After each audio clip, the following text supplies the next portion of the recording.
How's it going, everybody? My name is Adam, and I am indeed a musician. I play music, and I talk about music for a living. And I'm here to talk to you guys about music. You've heard of music, right? Just making sure.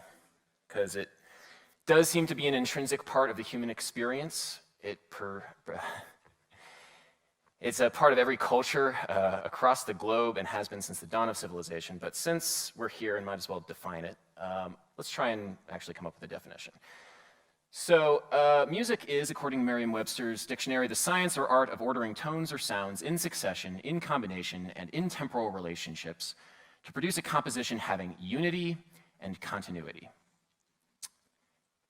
And I love this definition because it somehow manages to be too vague and too specific in a way that only dictionary definitions can be. But it's actually a pretty good definition because any kind of music that you could think of across any culture fits this definition quite nicely. Gregorian chant fits this definition. Ghanaian Adzig Bekor drum patterns fit this definition of music. Javanese gamelan fits this definition of music. But the problem here is that there are things that are not music that also fit this definition. Like, for example, right now, I'm ordering sounds in succession, in combination, and with temporal relationships. The order in which I speak my words matters to the overall continuity and unity of the composition of my speech. So, according to this definition anyway, language is a music, or maybe music is a language. They both seem to communicate things, albeit in different ways, through sound. And I'm not the only musician who thinks this. A lot of musicians and music cognition researchers seem to think that there is a relationship between how humans use music and language. It's been called the universal language before, but I'm not entirely sure if that's accurate. I think there's a little bit more nuance there. The French anthropologist Claude Lévi-Strauss would write that music is the only language with the contradictory attributes of being at once intelligible and untranslatable. And I'd like to explore this a little bit about why I think that music is intelligible as a language and why it's also untranslatable as a language. And it relates directly to an experience I had, and in fact, the reason why I wanted to become a musician in the first place. I was 14 years old, and I saw a concert at the Library of Congress in Washington, D.C., held by the late, great jazz pianist, Dave Brubeck. He was accompanied at the time by the jazz bass player, Christian McBride. This is me backstage with Christian McBride at age 14. I'm 14, not Christian McBride. And at the time, I was learning how to play music. I was in the beginning stages of learning how to play the bass guitar. And I was also learning a little bit about jazz music, the music that these guys were playing. I knew that jazz was an improvised music, but I also knew that improvisation didn't mean that you could just play whatever it is you wanted and call it jazz, like play random notes on your instrument, although I've definitely done that before to varying degrees of success. Anyway, I'm going to show you guys what I mean by this. I'm going to play something on my bass, I'm going to improvise something, and just to prove that this is improvised, I'd like for somebody out there in the audience to shout out the name of a key, like the key of C. Does anybody have a suggestion for a key for me to improvise in? F, okay, so this is Ode to TEDx and the key of F.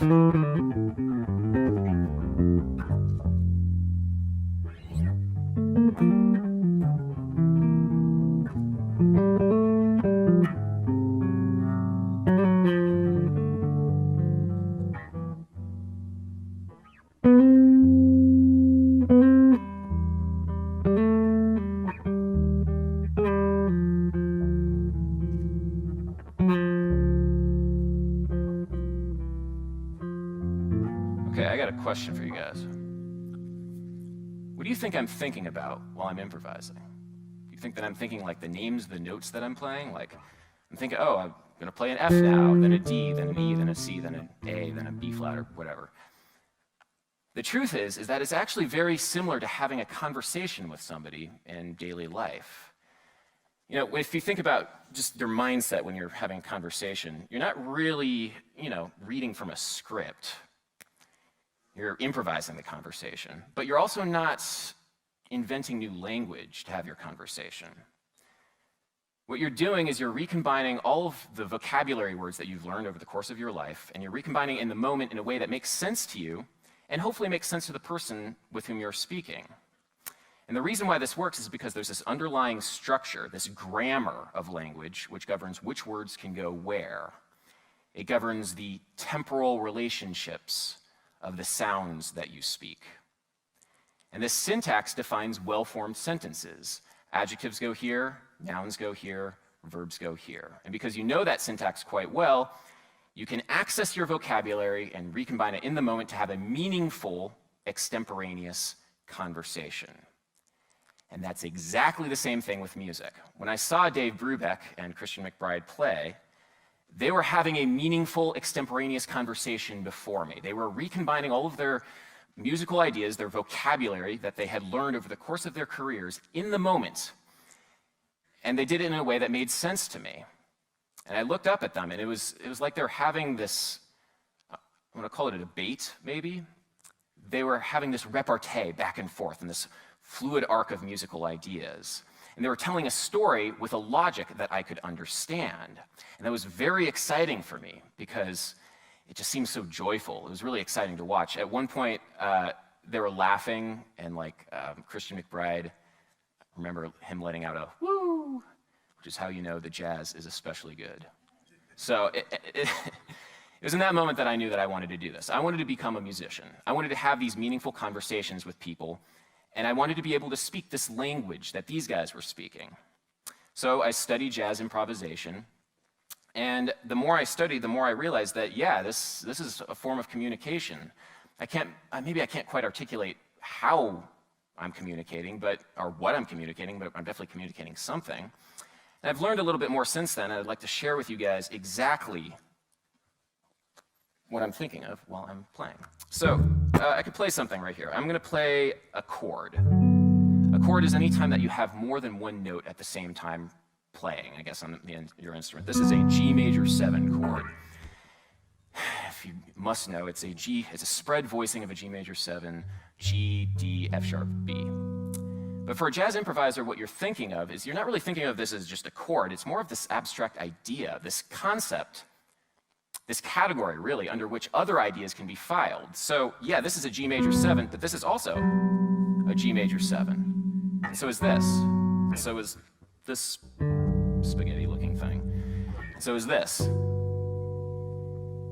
Each one of these contains notes from the idea of G major 7. They are iterations of G major 7. They are manifestations of the Platonic ideal of G major 7. I'm going to be so philosophical. The technical term for these are voicings. And a good way to think about this is they each give voice to the idea. They sound similar. They're almost synonyms of one another. When an improviser studies music, what they're doing is they're coming up with pieces of vocabulary that are used to express this idea. You can play different little melodic patterns that might express the idea of G major 7, different little like scales, different little licks and stuff like that. There's different ways of actually expressing the musical idea of G major 7, and the net effect of it is that I can just think that idea in my conscious brain, and I can express it because I have the vocabulary. So if I'm playing, I don't know, I'm just going to noodle around right now. All I'm thinking of is just G major 7.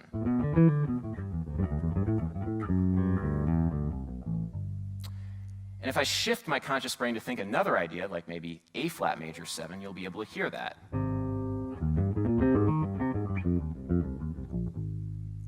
You're able to hear the shift. I'm now in a different idea. And then maybe if I shift my idea once more, maybe I'm going to shift it to E major 7. See if you can hear the moment that I shift it.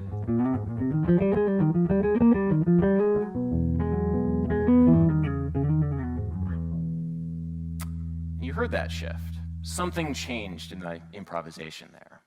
And I think that's the exciting thing and why I think that music really is a language, because I had a thought, I manifest it through my vocabulary, and you understood when that shift happened. Maybe you weren't able to label it as E major 7, but you understood it. I was able to communicate my idea through my vocabulary in the same way that I communicate my ideas through the language that I speak.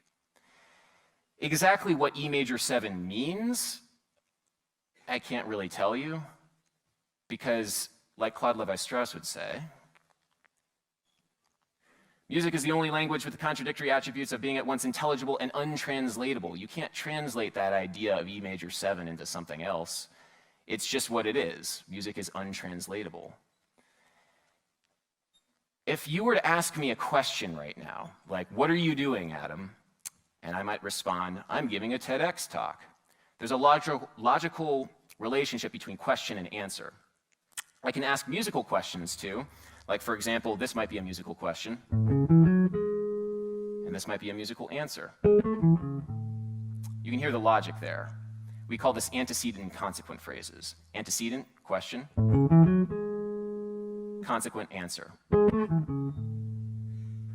And you hear the logic there that can be explained musically. For example, the first phrase ascends melodically, and ascending melodic phrases contain tension that's compounded by ending that first phrase on the 7th degree of the scale, which is the leading tone. For historical and acoustic reasons, the leading tone has a fair amount of dissonance, tension, which is resolved at the beginning of the consequent phrase, the tonic, and that resolves the tension, which is then compounded by going down the A major arpeggio down to the tonic at the very end of the consequent phrase. Okay, great.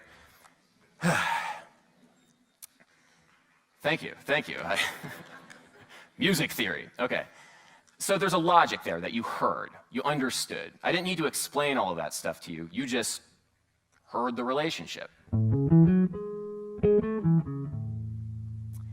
And because you understood, at least on some sort of level, the relationship between question and answer, it produces in you a sort of satisfied feeling, right? It's like a satisfactory response of question and answer.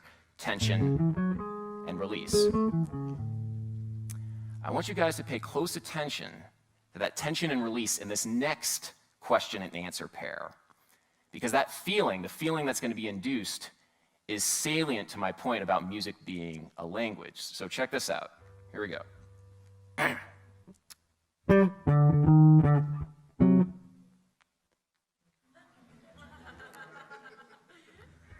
Okay. So that's funny, and the reason why it's funny is because you expected this to happen earlier than it did.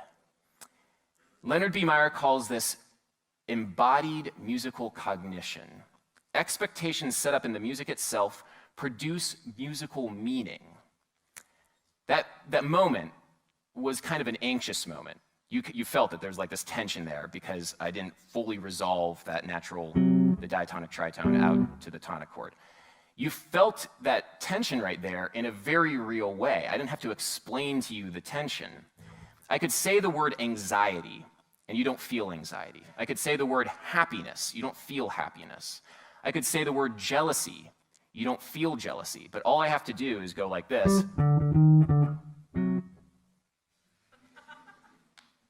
And you feel something.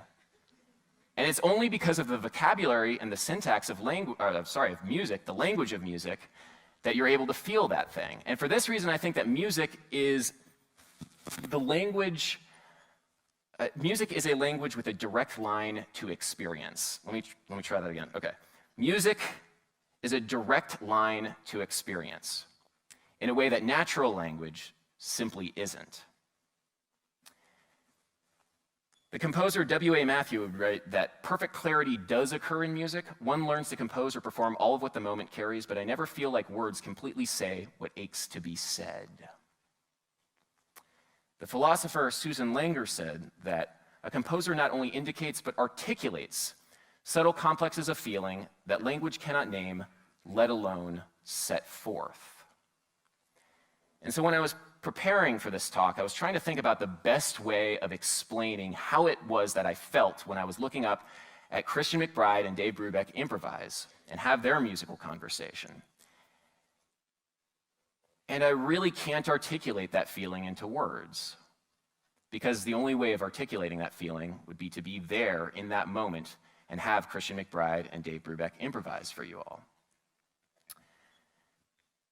Trying to explain that feeling is kind of like trying to explain what the color red is to somebody who is blind and has never seen anything before. You can exhaust your vocabulary of the most poetic descriptions of how red makes you feel and the meaning of redness, and also, throw at them like the wavelength of red and get into the scientific definitions of what red is. But until you actually see red, you haven't experienced it. And that's the same thing with music. In that example earlier of, the shave and a haircut thing, that was like one example of meaning that was transferred to you directly as a feeling. Imagine how many subtle shades of feeling there are in a symphony that maybe you're not consciously aware of, but you're feeling quite directly. My mom is also a musician, and she says that music provides a clarity of emotion. And I think this is why whenever you go to a wedding, it would be really weird to not have music. Just think about it, a wedding without music, that'd be very strange. And I think the reason for that is because in order to properly express the joy of the community and also the love of the couple, you need music there in order to articulate that clarity of emotion that language alone would not be able to give you. If you think about the music that means the most to you personally, chances are it's because it's helped you find a certain clarity in yourself that language alone would not be able to provide. And so this is what I want to do with my own music making and my own teaching. I want to try and find a clarity of emotion in myself and help other people find that clarity as well. And the only way that I know how to do this is through the vocabulary, the grammar, the syntax of the language of music. Thank you very much.